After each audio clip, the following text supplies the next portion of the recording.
कुम्हार के बहाने उसने बात कही है, माटी कहे कुम्हार से तू कित रोंदे मोए। मट्टी कुम्हार से कहती है कि तू मेरे को रौंद रहा है, एक दिन ऐसा आएगा मैं रौंदूंगी तोए। एक दिन ऐसा आएगा जब मैं तेरे को रौंदूंगी। तो ये मिट्टी मोदी जी को तीसरा सबक ये सिखा रही है, मोदी जी इस मिट्टी का मान करना सीख लो। ये जो अहंकार आपने बना रखा है, इस अहंकार को छोड़ना सीख लो। इस मिट्टी ने बड़े बड़े लोगों का अहंकार खत्म कर दिया, और अगर अहंकार को नहीं छोड़ा तो मिट्टी में मिल जाओगे। ये बात, ये तीसरा सबक मिट्टी सिखाती है। और मुझे यकीन है कि ये किसान आंदोलन, ये मिट्टी सत्याग्रह जो इस 3 सबक को लेके यहां पे आया है, ये सबक इस देश की बड़ी से बड़ी कुर्सी तक पहुंचेगा। ये इतिहास का सबक है, और इस सबक के सहारे, इस मिट्टी के सहारे हम ये संदेश पूरे देश तक पहुंचाएंगे। आपने इतना हिम्मत किया, देश के कोने कोने से यहां तक लेके आए, ये साबित किया कि ये सिर्फ पंजाब हरियाणा का मामला नहीं है, आंध्र प्रदेश के साथी भी हैं, बिहार के साथी भी हैं, देश के कोने कोने से साथी यहां पे आए हैं। आपने साबित किया, आपका फिर बहुत बहुत धन्यवाद। सब लोग मिलके बोलेंगे, किसान एकता, किसान एकता।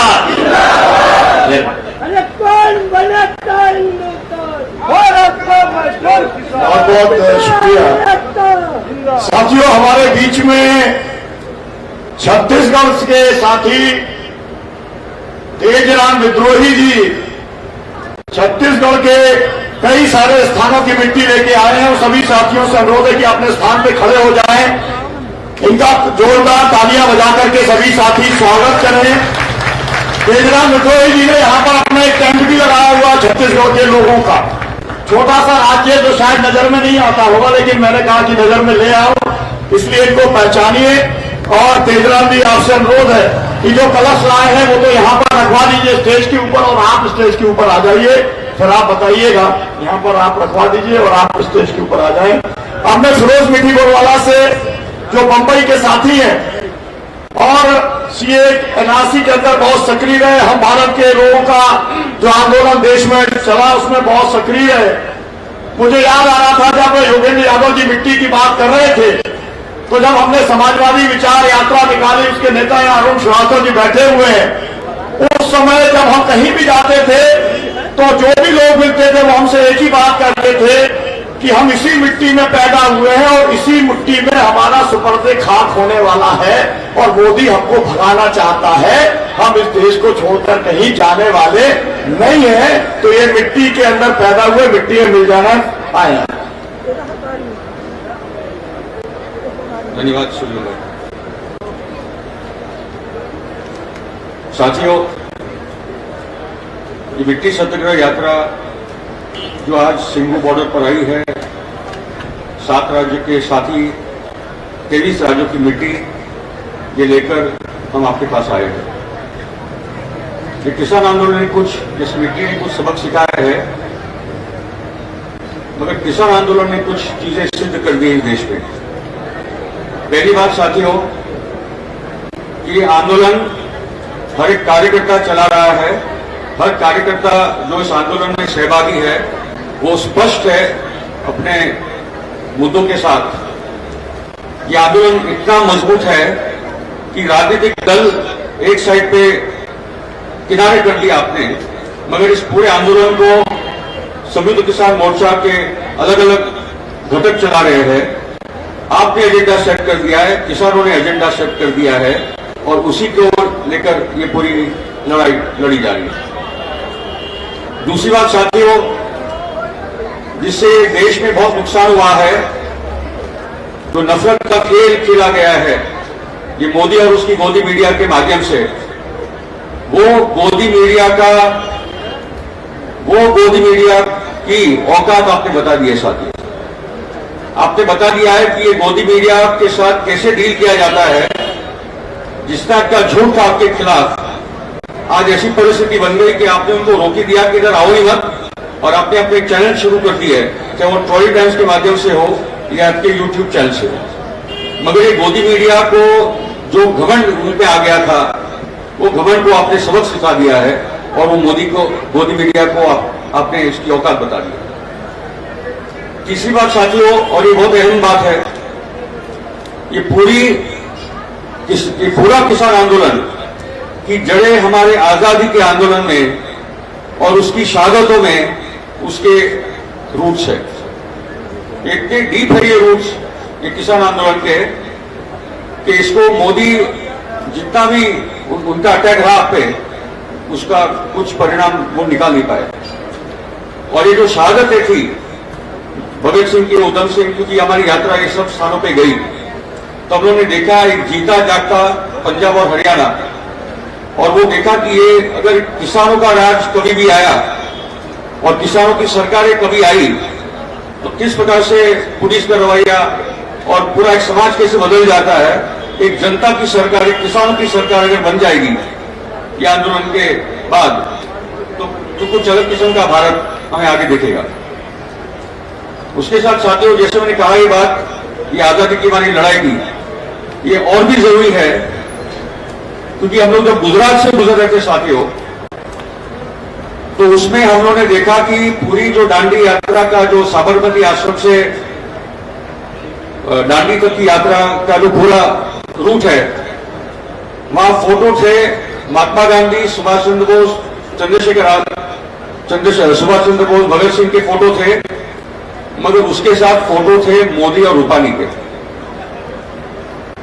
यह बात समझ लीजिए कितनी खतरनाक है कि आजादी की लड़ाई में जिसका कोई रोल नहीं था, आज वो पूरे इतिहास के पन्नों को अलग अलग स्तर पे जो बदलना चाहते हैं, हमारी पूरी आजादी की लड़ाई का भी रीराइटिंग लोग करना चाहते हैं। और मोदी, रूपानी, महात्मा गांधी, भगत सिंह, इस किस्म का एक चरित्र आ रहा है कि इनका पूरा एक रोल रहा आजादी की लड़ाई में। इसलिए किसान आंदोलन ने जो एक नई तरीके से पूरे आजादी की लड़ाई को जनता के सामने लाया है और एक जीवित आंदोलन, एक जीवित आजादी का आंदोलन आज फिर से हमारे सामने आया है। गांव गांव पंजाब में जो लोग शहीद हुए सबके बारे में बातें की जा रही है और वो पूरी आजादी आंदोलन का एक ट्रेडिशन सबको याद फिर से आ रहा है। साथियों, उसके साथ और कुछ चंद बातें, पिछले 2 सालों में 2 बड़े आंदोलन हुए। एक तो अभी ये जो आंदोलन है किसान आंदोलन, सिर्फ भारत का नहीं, ये दुनिया का सबसे बड़ा आंदोलन इतिहास में, इससे बड़ा कोई आंदोलन हुआ नहीं। 1 साल पहले जो बड़ा आंदोलन हुआ वो था सीए का आंदोलन, एंटी सीए एनआरसी एनपीआर, जिसमें कुछ एक नया तरीका का आंदोलन हमारे सामने आ गया, जहां औरतों ने इसकी लीडरशिप की अगुवाई की, बैठ गए शाहीन बाग और मुंबई बाग और घंटाघर लखनऊ, और ऐसे हजारों शाहीन बाग बस गए और उससे एक नई ताकत बन गई आंदोलनों को, जो एक एक शाहीन बाग, एक एक मुंबई बाग वो केंद्र बन गए लड़ाई के, और उससे ये पूरे आंदोलन को एक ताकत मिली थी। उसके बाद लॉकडाउन आया, लॉकडाउन के बाद जो 3 बिल पास हुए और कानून बने, उसके बाद जो किसान आंदोलन शुरू हुआ और जो सिंगू टिकरी, गाजीपुर और ये जो मॉडल हमारे सामने आते हैं, कहीं ना कहीं से वो शाहीन बाग से प्रेरणा लेकर, क्योंकि आंदोलन एक दूसरे से सीखते भी है और उससे ज्यादा ताकत से इस किस्म की लड़ाई शुरू हुई। साथियों, मैं इसलिए ये भी बात बोल रहा हूं क्योंकि मोहम्मद सिंह आजाद, उधम सिंह और अजीत सिंह जो थे, और अजीत सिंह जो भगत सिंह के जो अंकल थे, वो तो एक अनोखे इंसान थे। उनको निकलना पड़ा था क्योंकि 1907 की जंग उन्होंने जीत ली थी किसान बिल को लेकर। 40 साल वो भाग रहे इंडिया से। जिस दिन लौटे, जिस दौरान लौटे, और जिस दिन रात को जवाहरलाल नेहरू की 12 बजे की जो स्पीच थी, उसके 3.5 घंटे के बाद वो जय हिंद करके गुजर गए थे। इस किस्म आज जिस किसान आंदोलन ने वो समाजों को भी वेस्टर्न यूपी में जोड़ दिया, तो ये क्रांतिकारी आंदोलन तो है, उसके साथ ये एक सोशल रिफॉर्म मूवमेंट भी चल रही है ये आंदोलन के दौरान, और उसमें खास करके जो विमेन्स एम्पावरमेंट और जो जेंडर का सवाल है वो भी हम लोग दिख रही कि औरतें एक बहुत इंपॉर्टेंट और अहम रोल इस पूरे आंदोलन में निभा रही है। तो साथियों, ये नया समाज, नया देश बनाने का है। और आखिर में इतना कहूंगा साथियों कि भारत का जो किसान आज जो लड़ाई लड़ रहा है, केवल भारत के लिए आप नहीं लड़ रहे हो, मैं आपको बता दूं, आप पूरी दुनिया के किसानों के लिए लड़ाई लड़ रहे हो, पूरी दुनिया के किसानों के लिए लड़ाई लड़ रहे हो। क्योंकि ये जो बिल केवल अंबानी और अडानी के कारण ही बिल नहीं आए, मोदी तो एक छोटा सा मुखौटा है उनका, मगर जो अंतर्राष्ट्रीय पूंजी जो पिछले 30 सालों में मजबूत हो चुकी है, आज उसका परिणाम है कि इस किस्म के ट्रांसनेशनल कंपनीज के माध्यम से एक पूरा आक्रमण हमारे समाज को है। मैं एक आखिरी में एक स्लोगन ले लेता हूं। हमारी जो यात्रा का एक अहम स्लोगन रहा है, क्योंकि ये यात्रा के द्वारा जनसंवाद की बात थी कि लोग, आम लोग कैसे जुड़े किसान आंदोलन के साथ, एक संवाद की बात थी और ये मिट्टी का एक रोल बना इस पूरे सत्याग्रह में। नारा है साथियों, एक मुट्ठी दे दो मिट्टी, मैं कहूंगा एक मुट्ठी दे दो मिट्टी, किसान मजदूर जनशक्ति। आप बोलोगे, एक मुट्ठी दे दो मिट्टी, किसान मजदूर जनशक्ति। एक मुट्ठी दे दो मिट्टी, किसान मजदूर जनशक्ति। मैं कहूंगा मेरी धरती मेरी मिट्टी, आप कहेंगे किसान मजदूर जनशक्ति। मेरी धरती मेरी मिट्टी, मेरी धरती मेरी मिट्टी। धन्यवाद सर।